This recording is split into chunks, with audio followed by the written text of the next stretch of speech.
मेरे दुश्मन भी मेरे मुरीद हैं, वक्त बेवक्त मेरा नाम लिया करते हैं। छिपा कर खंजर गुजरते हैं मेरी गली से, मुस्कुरा कर मुझे सलाम किया करते हैं।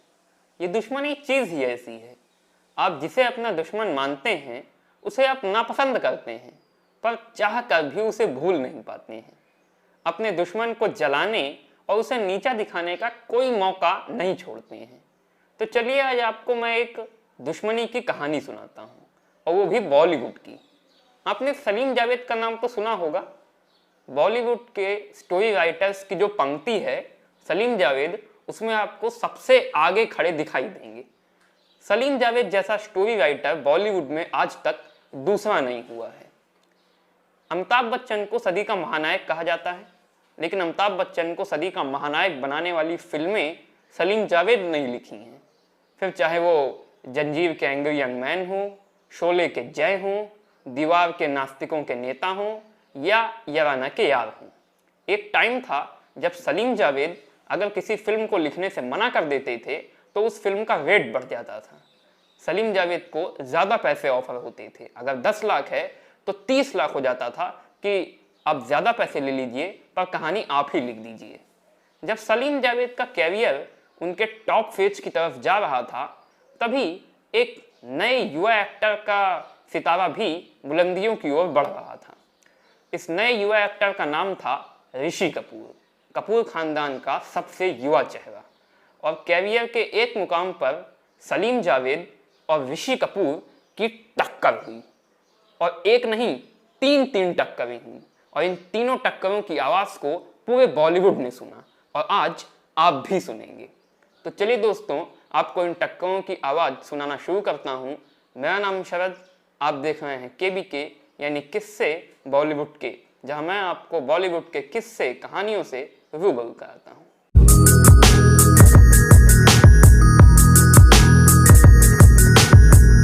70 के दशक में फिल्में एक साथ पूरे देश में रिलीज नहीं होती थीं। आज एक फिल्म एक साथ पूरे इंडिया में रिलीज हो जाती है, लेकिन 70 के दशक में फिल्मों को पहले बड़े बड़े शहरों में रिलीज किया जाता था, उसके बाद छोटे शहरों में रिलीज किया जाता था। जैसे बॉबी पहले मुंबई में रिलीज की गई, मुंबई में हिट हुई तो दिल्ली में रिलीज की गई, जब दिल्ली में हिट हुई तो बेंगलोर में रिलीज की गई, बेंगलोर के बाद कोलकाता में रिलीज की गई। इस तरह से करके फिल्में पहले मेट्रोपॉलिटन सिटीज में रिलीज की जाती थी, जब मेट्रोपॉलिटन सिटीज में हिट हो जाती थी तो छोटे शहरों में रिलीज की जाती थी। ऋषि कपूर जब बॉबी का प्रीमियर बेंगलोर में हो रहा था, तब प्रीमियर के दौरान बेंगलोर में ही थे। यहीं पर पहली टक्कर हुई।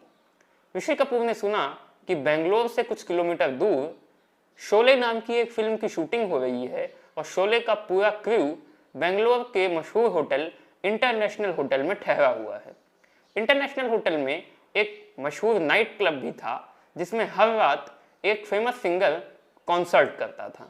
ऋषि कपूर उस शाम खाली थे, इनके पास कोई काम नहीं था। ऋषि कपूर ने अपनी गाड़ी इंटरनेशनल होटल की तरफ बढ़ा दी। ऋषि कपूर नाइट क्लब में गए। ऋषि कपूर तब फिल्मों में नए नए आए थे, इसलिए वहाँ पर इनको कोई जानने वाला नहीं था। तब ऋषि कपूर ने पीना भी नहीं शुरू किया था, इसलिए ऋषि कपूर ने कोला मंगा लिया और चारों तरफ के वातावरण में रुचि लेने लगे। अचानक ऋषि कपूर का ध्यान बार में बैठे एक व्यक्ति की तरफ गया, जो ऋषि कपूर को कुछ तिरस्कार भरी नजरों से देख रहा था। ऋषि कपूर को बड़ा अजीब लगा देखकर, ये कैसे देख रहा है, आखिर ये मुझसे चाहता क्या है। कुछ समय बाद वो आदमी ऋषि कपूर के पास आया और उसने ऋषि कपूर से कहा, तुम ऋषि कपूर हो? ऋषि कपूर ने कहा, हाँ। उस आदमी ने अपना परिचय जावेद अख्तर कह के दिया। ऋषि कपूर ने अपनी आत्मकथा खुल्लम खुल्ला में लिखा है कि वो इंग्लैंड का राजा भी होता तब भी मेरी बला से, मुझे इससे क्या लेना देना। हाँ, मैं ये जानता था कि सलीम जावेद ने 1973 में जंजीर, यादों की बारात, ऐसी कुछ शानदार फिल्में लिखी हैं, पर मैं तब उनकी लेखनी का इतना कायल नहीं हुआ था। जावेद ने ऋषि कपूर से कहा कि बॉबी की इतनी बड़ी सफलता पर तो तुम बहुत खुश होगे। ऋषि कपूर ने कहा, यकीनन मैं बहुत खुश हूँ।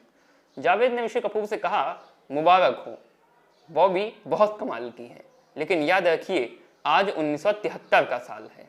हमने जंजीर लिखी, यादों की बारात लिखी, और 1975 में हम एक ऐसी फिल्म प्रदर्शित करेंगे जिसका लाभ बॉबी से अगर एक पैसा भी कम निकला तो मैं अपने पेन की निब तोड़ दूंगा और फिर पेन कभी नहीं पकड़ूंगा। ऋषि कपूर आश्चर्य से उस व्यक्ति को देख रहे थे। जावेद अख्तर गले गले तक शराब से भरे हुए थे, मुंह मुंह शराब पिए थे, शराब ही पिए जा रहे थे। ऋषि कपूर आश्चर्य से जावेद अख्तर को देख रहे थे। बॉबी ने कमाल का व्यवसाय किया था, तगड़ी कमाई की थी। बॉबी ने एक रिकॉर्ड बना दिया था और ऐसे में एक ऐसी फिल्म जिसकी कहानी अब तक लिखी ही नहीं गई है, जो अब तक बनी ही नहीं है, उसके लिए ऐसी भविष्यवाणी करना कि अगर उस फिल्म का लाभ बॉबी से 1 रुपया भी कम निकला तो मैं अपने पेन की निब तोड़ दूंगा और फिर पेन कभी नहीं पकड़ूंगा, यानी कि लिखना ही बंद कर दूंगा, अपना पेशा छोड़ दूंगा। वाकई में बड़ी दुस्साहसपूर्ण बात है, बड़ी आश्चर्यजनक बात है। कुछ समय बाद सलीम जावेद चाहते थे कि ऋषि कपूर उनकी लिखी फिल्म त्रिशूल में काम करें। त्रिशूल के डायरेक्टर थे यश चोपड़ा। त्रिशूल में अमिताभ बच्चन, राखी, शशि कपूर, हेमा मालिनी जैसे बड़े कलाकार थे। त्रिशूल में जो भूमिका सचिन पिलगांवकर ने निभाई है, सलीम जावेद चाहते थे कि वो भूमिका ऋषि कपूर निभाएं, लेकिन ऋषि कपूर को वो भूमिका पसंद नहीं थी। इसलिए जब सलीम जावेद ने ऋषि कपूर को वो रोल ऑफर किया तो ऋषि कपूर ने उस रोल को करने से मना कर दिया। ऋषि कपूर ने अपनी आत्मकथा खुल्लम खुल्ला में लिखा है कि मैं शायद उस वक्त हिंदी सिनेमा का वो एकमात्र अभिनेता रहा हूँगा जिसने सलीम जावेद को उनके शिखर दिनों में काम करने से मना किया होगा। सलीम जावेद ऋषि कपूर की इस हरकत से बहुत नाराज हो गए और यहीं पर हुई दूसरी टक्कर। और ये नाराजगी तब सामने आई जब प्लेमेट क्लब में ऋषि कपूर की मुलाकात सलीम खान से हुई। प्लेमेट क्लब मुंबई के मशहूर होटल सी रॉक में था। बाद में ये होटल गिरा दिया गया, लेकिन तब बॉलीवुड के बड़े बड़े स्टार्स प्लेमेट क्लब में बिलियर्ड खेलने के लिए जाया करते थे। उस शाम ऋषि कपूर भी प्लेमेट क्लब में खेलने पहुंचे थे और सलीम खान भी आए हुए थे। जब ऋषि कपूर स्नूकर का खेल खेल रहे थे तब सलीम खान ऋषि कपूर के पास आए और उन्होंने बड़े गुस्से में ऋषि कपूर से कहा, तुम्हारी हिम्मत कैसे हुई सलीम जावेद की फिल्म को ठुकराने की। ऋषि कपूर ने अपनी आत्मकथा खुल्लम खुल्ला में लिखा है, मैं ऐसी बातों से भयभीत हो जाने वाला इंसान नहीं हूँ, मैं किसी से नहीं डरता हूँ, मैं ऐसे किसी को अपने ऊपर हावी नहीं होने दे सकता। ऋषि कपूर ने तपाक से कहा, मुझे वह भूमिका पसंद नहीं थी। सलीम ने दोबारा डबल गुस्से में कहा, जानते हो हम तुम्हारा पूरा कैरियर बर्बाद कर सकते हैं। ऋषि कपूर ने कहा, मेरा कैरियर बर्बाद करने के लिए आप क्या कर सकते हैं। सलीम ने कहा, तुम्हारे साथ काम कौन करेगा, तुम जानते हो हमने राजेश खन्ना को जंजीर का ऑफर दिया था, उसने जंजीर का ऑफर ठुकरा दिया। हमने राजेश खन्ना के साथ तो कुछ नहीं किया, लेकिन अमिताभ बच्चन के रूप में राजेश खन्ना का एक ऐसा विकल्प पैदा कर दिया कि आज राजेश खन्ना का कोई 75 नहीं है, सब अमिताभ बच्चन को ही अपनी फिल्म में लिया करते हैं, हम तुम्हारे साथ भी ऐसा कर सकते हैं। ऋषि कपूर ने अपनी आत्मकथा खुल्लम खुल्ला में लिखा है कि मैं अपनी योग्यता पर भरोसा करने वाला इंसान हूँ, मैंने अपने कंधे झटकाए और कहा, जाइए मेरा कैरियर बर्बाद करने के लिए आप जो कर सकते हैं कर लीजिए। ऋषि कपूर ने अपनी आत्मकथा खुल्लम खुल्ला में लिखा है, शुक्र है ये बात वहीं पर ख़त्म हो गई, ईश्वर का शुक्रिया है कि ये बात ज़्यादा आगे बढ़ी नहीं, क्योंकि अगर आगे बढ़ती तो पक्का है कि मेरे और सलीम खान के बीच हाथापाई और मार पिटाई की नौबत आ जाती। असल में ऋषि कपूर ने जो सलीम जावेद की फिल्म में काम करने से मना कर दिया, उससे सलीम जावेद का ईगो हर्ट हो गया, सलीम जावेद के अहम को चोट पहुंची। इसीलिए सलीम जावेद ऋषि कपूर से खार खाए बैठे थे। कुछ समय बाद ऋषि कपूर की Amar Akbar Anthony film release हुई और जबरदस्त तरीके से हिट हुई।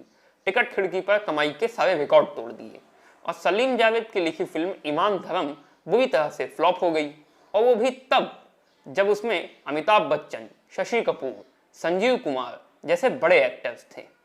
मनमोहन देसाई का एक असिस्टेंट था जो बड़ा मनमौजी था, बड़ा मजाकिया था, ऋषि कपूर से उसकी खूब जमती थी।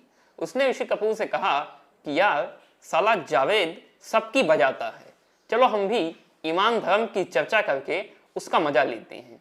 ऋषि कपूर को भी बात जच गई, क्योंकि दुश्मन और सिगरेट को जलाने के बाद कुचलने में बहुत मजा आता है।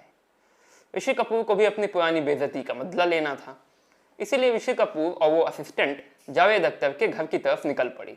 उस वक्त जावेद का घर मुंबई की बैंड स्टैंड वाली गली में था। जावेद अख्तर ने ऋषि कपूर और उस असिस्टेंट का बड़ी गर्मजोशी से स्वागत किया, अच्छे से बिठाए और खुद ही ड्रिंक्स बना दिए और उन दोनों को पेश किए। 2 पैक गले से नीचे उतारने के बाद ऋषि कपूर ने जावेद अख्तर से कहा, सरकार, ईमान धर्म तो फ्लॉप हो गई। बात को रेखांकित करने के लिए ऋषि कपूर बार बार यही बात दोहराते रहे। बार बार ऋषि कपूर ने यही बात कही और इसी बात पर जोर दिया कि सरकार, ईमान धर्म तो फ्लॉप हो गई, ईमान धर्म तो फ्लॉप हो गई। कुछ देर तक जावेद अख्तर ये बात सुनते रहे। उसके बाद वो ऋषि कपूर की तरफ मुखातिब हुए और उन्होंने ऋषि कपूर से कहा, सरकार, हमारी तो एक फिल्म फ्लॉप हुई है, तुमने तो ग्रंथ लिखे हैं फ्लॉपों की। ऋषि कपूर ने अपनी आत्मकथा खुल्लम खुल्ला में लिखा है कि बात को संभालने का श्रेय मैं जावेद साहब को देना चाहूँगा कि उन्होंने शांति से इस बात को संभाल लिया, नहीं तो झगड़ा और बढ़ सकता था। तीसरी टक्कर अभी कुछ साल पहले ही हुई। एक रियलिटी शो के एक एपिसोड में जावेद अख्तर को स्पेशल गेस्ट के तौर पर बुलाया गया था। वह एपिसोड गीतकार शैलेंद्र को समर्पित किया गया था। जावेद अख्तर ने उस एपिसोड में राज कपूर पर एक बेहद अपमानजनक टिप्पणी कर दी। जावेद अख्तर ने गीतकार शैलेंद्र के आकस्मिक निधन का आरोप राज कपूर पर लगाया। ऋषि कपूर ने अपनी आत्मकथा खुल्लम खुल्ला में लिखा है कि मुझे नहीं पता कि ऐसा उन्होंने क्यों कहा, शायद ये उस एपिसोड को ज़्यादा चटपटा बनाने के लिए कहा गया हो। लेकिन ऋषि कपूर उनके इस झूठे बयान से बहुत नाखुश हुए। ऋषि कपूर ने जावेद अख्तर को फ़ोन किया और उनसे बात भी की और उन्हें कहा कि मैं इस तरह के झूठे, निराधार और गैर जिम्मेदाराना बयान को बहुत नापसंद करता हूँ, इसकी कड़ी निंदा करता हूँ। ऐसे झूठे बयान मुझे बिल्कुल नापसंद हैं। जावेद अख्तर ने कहा कि मेरा वो मतलब नहीं था जिस तरह से वो बात सामने आई और प्रचारित हो गई। जावेद ने दावा किया था कि गीतकार शैलेंद्र की मृत्यु उनकी अंतिम फिल्म तीसरी कसम के निर्माण के दौरान उनके ऊपर बढ़ते गए भारी आर्थिक कर्जों के कारण हुई। राज कपूर ने इस फिल्म में काम किया था। राज कपूर ने इस फिल्म के निर्माण के दौरान बहुत ज़्यादा अनावश्यक देरी लगाई, इसीलिए शैलेंद्र पर कर्जे बढ़ते गए और उन्हीं कर्जों के बोझ तले दबकर गीतकार शैलेंद्र की मृत्यु हो गई। ऋषि कपूर ने अपनी आत्मकथा खुल्लम खुल्ला में लिखा है, मैं समझ नहीं पाता वे किस कर्ज की बात कर रहे हैं, क्योंकि मेरे पिता ने ही तीसरी कसम के निर्माण कार्य के दौरान उसमें अपना बहुत सा पैसा लगाया, जबकि उन्हें खुद इस फिल्म में काम करने के लिए एक पैसा नहीं मिला। जब गीतकार शैलेंद्र अस्पताल में भर्ती थे तब मेरे पिता ने ही उनके अस्पताल के बिल चुकाए, मेरे पिता ने ही उनके कर्जदारों के कर्जे निपटाए। असल में राज कपूर शैलेंद्र को बार बार तीसरी कसम न बनाने के लिए कह रहे थे। शैलेंद्र की मृत्यु उनके साले द्वारा उनको धोखा दिए जाने के कारण हुई। ऋषि कपूर ने ये सारे तथ्य आरके स्टूडियो में काम करने वाले वरिष्ठ कर्मचारियों से पूछ कर जुटाए। ऋषि कपूर ने इस बारे में अपनी माँ से भी पूछा।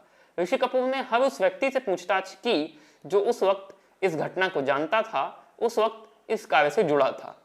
ऋषि कपूर ने अपनी आत्मकथा खुल्लम खुल्ला में लिखा है कि या तो जावेद अख्तर अपने इस झूठे बयान के लिए सार्वजनिक तौर पर माफ़ी मांगे और या तो ऐसा कोई ठोस सबूत ला कर दें जिससे ये सिद्ध हो सके कि मेरे पिता शैलेंद्र जी के आकस्मिक निधन के जिम्मेदार हैं, और अगर वो सबूत लाकर नहीं दे सकते तो उन्हें अपने इस गैर जिम्मेदाराना, झूठे और निराधार बयान के लिए माफ़ी मांगनी चाहिए।